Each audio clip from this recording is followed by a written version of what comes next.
Coucou mes amours, bienvenue dans les chroniques de Malaika. Aujourd'hui, nous allons faire notre petite revue critique de la série de Monsieur Aloy, La pire vie pour une femme, épisode 18. Ça commence avec James qui vient entrer dans la chambre de son patron. Et il vient se placer devant la porte, il voit son patron assis en train d'arrêter sa nuque. Il demande, patron, tout va bien? Tout va bien? Et puis Fred demande, j'espère que tu as bloqué le portail. J'espère qu'elle n'est pas sortie. J'espère qu'elle est toujours dans la concession. S'il te plaît, dis-moi que tu as bloqué la portail, que cette pembèche n'est pas sortie et qu'elle est toujours là parce que j'ai le travail à faire sur elle. James ne dit rien. Après, il continue. James dit, mais patron, vous avez mal à la tête. Attendez, je vous amène à l'hôpital au lieu de penser à comment vous allez payer quelqu'un.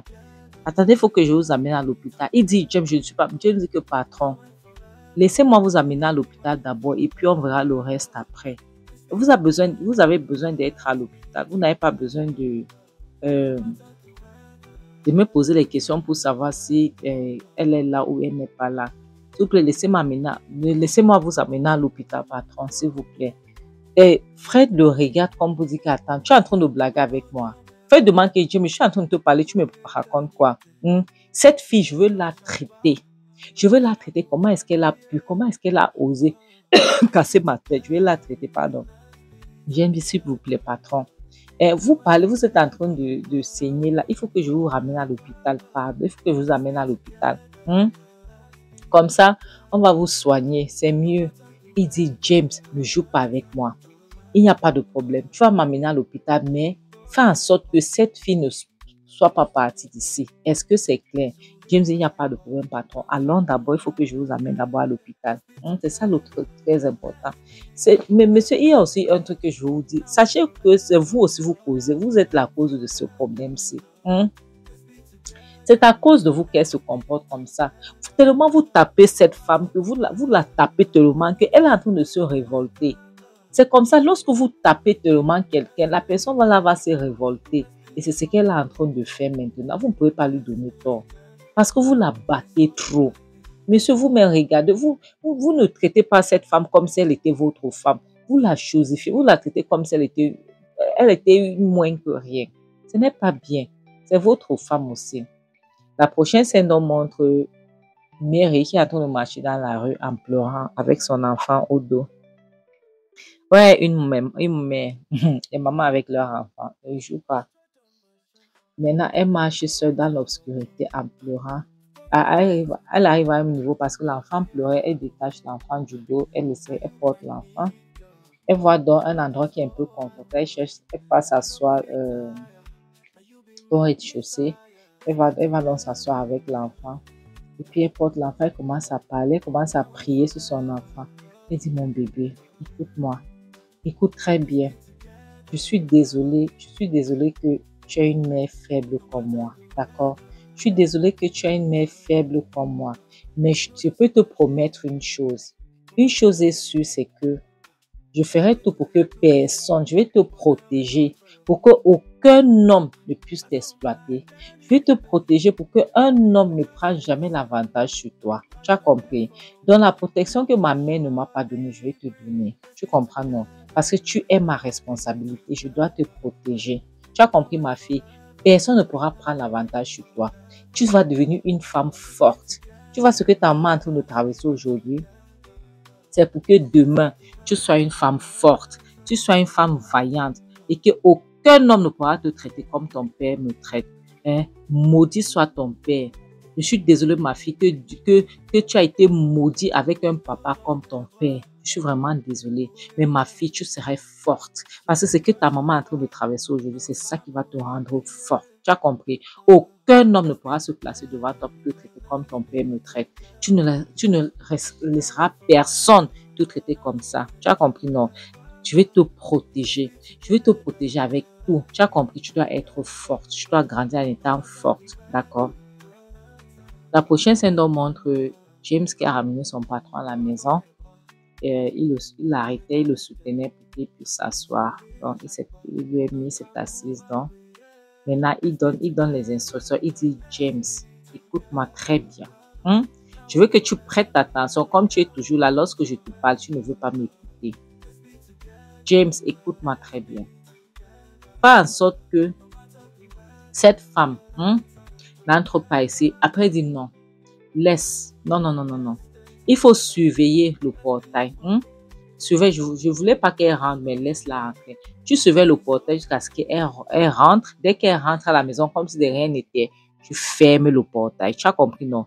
Tu fermes le portail pour qu'elle ne puisse plus sortir. Là, je vais faire sa fête. Est-ce que tu as compris? Tu me surveilles ces portes. Comme ça, je ferai sa fête, James. Je suis en train de parler là. J'espère que tu es en train de me suivre parce que où tu es là, je vais te dire autre chose. Toi, tu feras autre chose. Est-ce que tu es en train d'écouter ce que je suis en train de dire, James? Après, il va encore parler fort. Sa tête, il a dit aïe, aïe, aïe. Il dit, James, suis-moi très bien. Avec ta bouche qui bavard trop là. Cette femme, tu dois la laisser entrer. James a dit, patron, est-ce que je peux dire quelque chose? Tu viens à peine de rentrer de l'hôpital. Est-ce que tu ne vas pas chercher à te soigner? Pourquoi est-ce que toi, tu es toujours en train de taper cette femme? C'est ta femme. Parfois, j'ai l'impression que tu ne l'aimes pas. Mais si tu ne l'aimes pas, si tu ne la considères pas, au moins, il faut prendre en considération votre fille. Il faut prendre en considération votre fille. Et en plus, il y a quelque chose qu'on dit que un homme qui ose lever la main contre une femme, il a perdu son respect. Oui, il a perdu son respect. Pourquoi est-ce que tu peux pas aller là-bas dehors, tu bagarres avec les hommes comme toi? Pourquoi ne peux-tu pas aller bagarrer avec les vrais hommes comme toi au lieu de taper sur une femme? Fred le regarde. Il dit oui. Il dit oui, il y a un adage qui dit tu ne peux pas être pauvre et devenir sorcier au même moment. Tu ne peux pas être pauvre et au même moment tu es sorcier. Mais c'est la malédiction, ça. Son patron, James dit oui, patron. Désolé, je sais, mais Fred dit James, ne m'énerve pas. Parce que j'ai l'impression que tu es en train de me provoquer là. James, ne m'énerve pas. Où je suis là, j'ai très mal à la tête. Donc tu ne vas pas m'énerver. James dit non, patron. Je suis désolé, je ne cherche pas à t'énerver. Je sais que ma bouche parle trop. Je sais que je parle trop, mais c'est seulement que j'essaie aussi de dire les choses que je vois. Tu vois, patron, j'essaie de dire ce que je vois. C'est tout. Il n'y a pas autre chose. Il n'y a pas deux choses parce que moi, je n'aime pas ce que je vois. Donc, c'est pour ça que j'essaie de parler. Son patron reste là. Il ne parle pas, il écoute seulement. James dit, patron, je veux maintenant partir. Ou bien, est-ce que je peux encore rester? James Fred lève la feuille. Fred dit, dégage. Oh, de ma vue, dégage. Il dit, ok, désolé, patron, désolé. Ça, il s'en va. James dit, regarde-moi. Fred dit, regarde-moi ça. Il arrête sa tête. Il avait mal à la tête. Il dit, regarde-moi ça. Regarde-moi ces maigres pieds. La prochaine scène nous montre une voiture rouge qui approche de là où Mary était. Donc, la voiture passait vers la route. En route, quoi, elle est au rez-de-chaussée et elle somnolait même déjà. Donc, en somnolant, elle n'a pas vu la voiture passer. Mais lorsque la voiture voulait passer, la personne s'est rendue compte que c'est comme s'il y avait une personne en route là, à côté au rez-de-chaussée qui était assise. C'est une femme avec les enfants. La personne maintenant veut regarder. On montre maintenant c'est l'autre, c'est Steve. Et Steve, ça rend compte que c'est Mary. Steve appelle Mary. Mary, mais elle somnolait déjà. Mary ouvre les yeux. Mary dit Steve. Oui, Steve, je pense que j'ai croyé quelqu'un. Steve, il veut me croire. Steve, il veut me croire. Steve, oh, Steve. Steve, il veut me croire. Steve dit, attends. Steve dit, calme-toi. Qu'est-ce qui se passe? Qui veut te croire? Elle dit, c'est Fred. Fred, mais j'ai frappé sa tête avec la lampe du chevet du lit. Mais j'ai l'impression, je ne sais pas. Steve dit, attends, est-ce qu'il est croire ou bien? Elle dit, je ne sais pas. Fred dit, en tout cas, ça va aller, ça va, viens, on y va. Elle dit, non, Fred, je ne peux pas partir. Je peux passer pas, il va me croire. Fred dit, attends, pourquoi tu es égocentrique comme ça? Tu veux pas partir, tu veux rester ici dans la rue avec ton enfant. Tu te rends compte que tu n'es pas seule ici. Tu es avec l'enfant, tu veux rester avec l'enfant ici. Mary, c'est quoi cet égoïsme-là? Pourquoi tu es égocentrique? Tu dois penser à cet enfant, mais tu ne peux pas penser seulement à toi. Ce n'est pas toi seul. Tu es avec l'enfant. Sous les moustiques, tout, tu veux rester ici avec l'enfant. Elle dit, Fred, si je pars, il va me croire. Pardon, elle dit, Steve, si je pars, Fred va me croire. Steve dit, allons. Tu penses que tu es têtu, je suis plus têtu que toi, Mary. Tu sais, non, tu sais que je suis têtu que toi. Si tu ne pars pas, allons, je vais te ramener moi-même, il ne va rien te faire. Viens, on y va.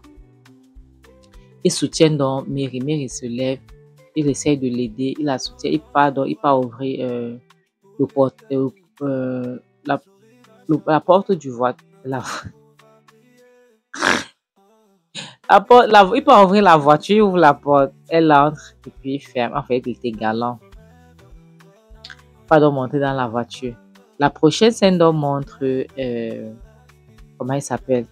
James et Ego qui sont là. Ego était perturbé. Ego demande, James, qu'est-ce qu'elle allons nous faire?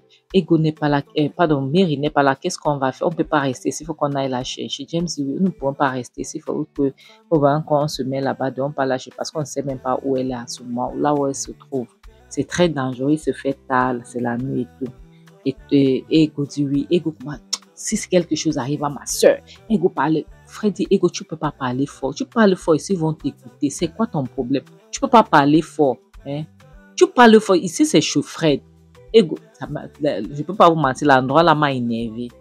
Parce qu'il y a vraiment les gens comme ça m'a vraiment énervé.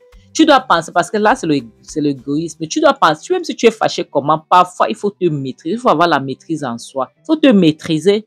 Ce n'est pas la fin du monde. Tu pleures là comme le chameau. Tu penses que ça va résoudre quel problème? Tu cries, le Fred entend là-bas. C'est tout. Tu es gris. Il faut penser à James. Il va perdre son boulot. Elle va pleurer comme le bœuf. C'était énervant jusqu'à. Elle a une grosse sale voix. La façon de pleurer, sa manière de pleurer était trop énervant. James, calme-toi, Ego. Tu vas faire, je vais être viré. Alors, on va la chercher. Maintenant, il s'en va. La prochaine scène montre Ego et James qui sont dehors en train de chercher Mary. Voilà subitement Steph qui vient déposer. Mais dès qu'ils ont vu, ils étaient contents. Ils ont couru vers eux. Maintenant, Ego vient pour porter l'enfant. Ego dit, Mary, tu vas bien. Oh Dieu merci, tu vas bien. Maintenant, Mary demande, attends, comment est-ce que tu as su que j'avais les problèmes et tout et tout? James dit une fois que c'est moi qui l'ai appelé. Comme j'ai vu ce qui se passait, j'étais obligée de l'appeler pour qu'elle vienne. Tu vois, je l'ai appelée et puis elle vient encore plus te chercher. Et c'est pour ça que tu nous as vus dans la rue, nous sommes en train de te chercher. Mary dit, Ego, je suis vraiment désolée. Je suis désolée pour ce que tu es en train de traverser à cause de moi. Je suis vraiment désolée. Mais Fred n'aurait pas dû demander à maman de te chasser. Il n'aurait pas dû. Ego dit, ça va aller, ne te dérange pas, ça va aller. Maintenant, Steph dit que allons, je te ramène dedans. Ego dit non, tu peux pas. C'est que tu vas signer sa paille maintenant. Tu ne peux pas, il ne peut pas partir là-bas dedans. James dit aussi que non, tu peux pas, Steph. Tu ne peux pas, monsieur Steph, vous ne pouvez pas. Parce que si vous la ramenez là-bas maintenant, c'est fini. Parce que où il est là, il attend seulement qu'elle rentre et puis il va en finir avec elle. Donc, tu ne peux pas la ramener là-bas dedans. Pas cette nuit. Non. Elle doit trouver un endroit pour partir, mais pas qu'elle va rentrer là-bas dedans. Et puis, Steph dit que, ok, dans ce cas, il n'y a pas de problème. Allons chez moi. Comme ça, tu vas passer la nuit. Et puis, le lendemain, tu vas venir. Ego dit que oui, on y va, grande soeur. Allons-y. Il faut qu'on parte là-bas. Et puis, tu passes la nuit comme ça. Le lendemain, donc, il va te... Ego dit, et Mary dit quoi? Attends, tu as envie de signer ma mort. Tu as envie de signer ma paille. Tu veux que je paille ou quoi? Ego dit non. Même avec ça, tu as déjà signé ta paille. Tu ne savais pas ça.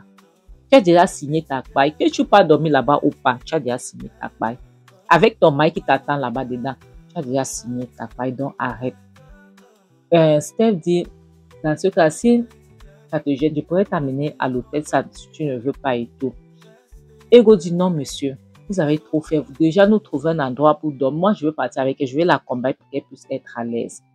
Déjà, le fait que vous voulez trouver un endroit pour pouvoir dormir, c'est déjà de trop. Nous allons rester chez vous, pas à l'hôtel, pardon. Déjà, donc, vous êtes gentil, vous êtes un ange. Donc, nous allons partir chez vous. Ça ne dérange pas. Le chez vous est mieux. Steph dit, ok, dans ce cas, il n'y a pas de problème. Et Ego dit, merci beaucoup. Vraiment, 1000 fois merci. Vous êtes vraiment gentil, je vous remercie. Et puis, James dit, s'il vous plaît, partez mon boulot. Je ne veux pas perdre mon boulot. J'ai besoin de cet emploi, pardon. Le fait que vous restez ici, mon patron peut sortir là dehors. Maintenant, s'il nous trouve ici, c'est là. Donc, c'est la cata pour moi. Ça va être la catastrophe. S'il vous plaît, pardon. Ils disent, ok, c'est bon. Comme ça qu'ils montent dans la voiture. Et Steph les met dans la voiture. Ils puissent partir. Donc, elle monte dans la voiture. Maintenant, ils partent. Vous voyez mes amours, vous voyez donc. La maman qui était tellement désespérée, qui voulait à tout prix faire partir sa fille, chasser sa, regarde alors, elle est là-bas chez elle, elle est couchée tranquillement. Tandis que sa fille est en train de souffrir dans son foyer, elle s'en fout. Le fait qu'elle a déjà son argent chaque fin du mois, on lui, comment on appelle, on lui donne, on lui paye là où elle vit là, et puis on lui donne ce qu'elle lui donne, le peu d'argent qu'on lui donne, elle va bien. Elle va bien. Il n'y a pas de problème. Hein? Il n'y a pas de problème. Oui. Donc, ça va pour elle. Elle ne sait pas ce que sa fille est en train d'endurer dans ce foyer-là. Tout ça à cause de quoi? À cause de l'égoïsme. Les amours, je ne veux pas me répéter à chaque fois. Soyez sages, ok? Choisissez vous-même. Choisissez pas les gens qui ne vont pas vous choisir. Oui, aimez les gens qui vont vous aimer sans réfléchir. C'est comme ça. Donc, mieux vaut être seul que d'être mal accompagné. Bon entendeur, salut, bisous. Bye.